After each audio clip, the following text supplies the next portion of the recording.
Naniniwala ka bang safe na yung mga pangalan na under investigation kaya nasunog itong Bureau of Research and Standards ng DPWH?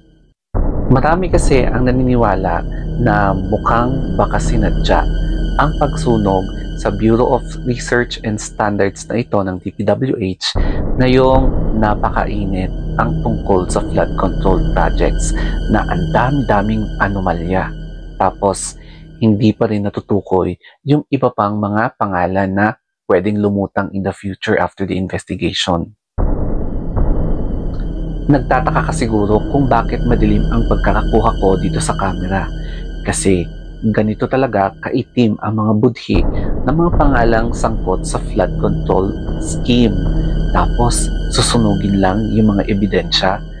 Mas nakakalungkot talaga kasi there's a possibility na pwedeng hindi ma-involve yung mga dapat ma-involve.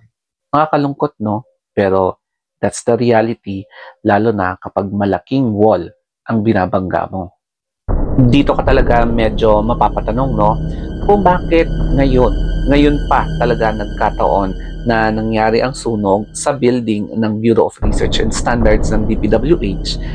Kasi siguro ongoing pa yung kaso tungkol sa flood control projects. Dahil siguro baka merong mga mahahalagang evidences para maging safe yung mga sangkot dito ng mga pangalan, mga groups, mga companies, para hindi lumutang yung pangalan nila, di ba?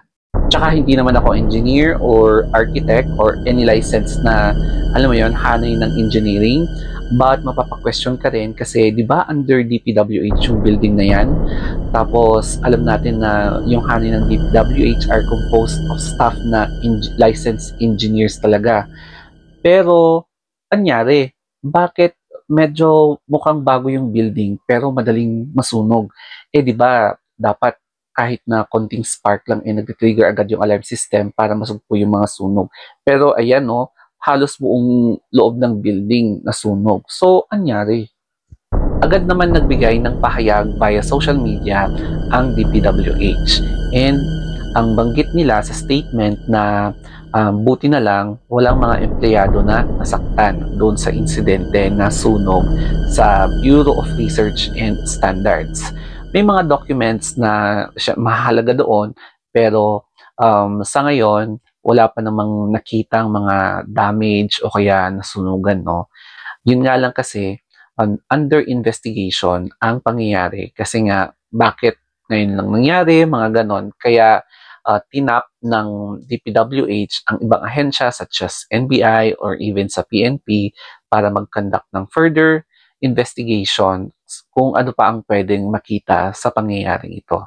Siyempre, nababahala dito si Andy Reyes, yung chairperson ng Independent Commission on Infrastructure. Kasi nga, no, pinasecure niya yung mga importanteng dokumentos, mga files, mga media sa Commission on Audit kasi baka yun yung next na puntiryahan ng mga posibleng nasa likod ng pagsunog doon sa nangyari sa Bureau of Research and Standards na hindi lang kasi maliliit na tao yung kinakaharap nila, syndicated tapos malalaking tao talaga na yung iba nakakalungkot ay miyembro pa ng mga lawmakers, mga nasa hanay pa ng gobyerno. So nakakalungkot talaga.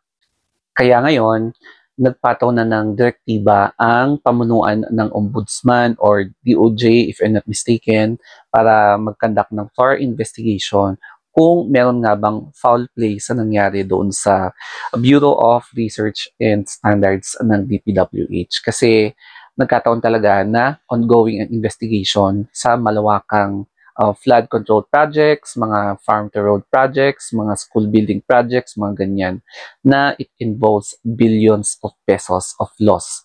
So nakakalungkot, no? And tingnan na lang natin kung anong mangyayari.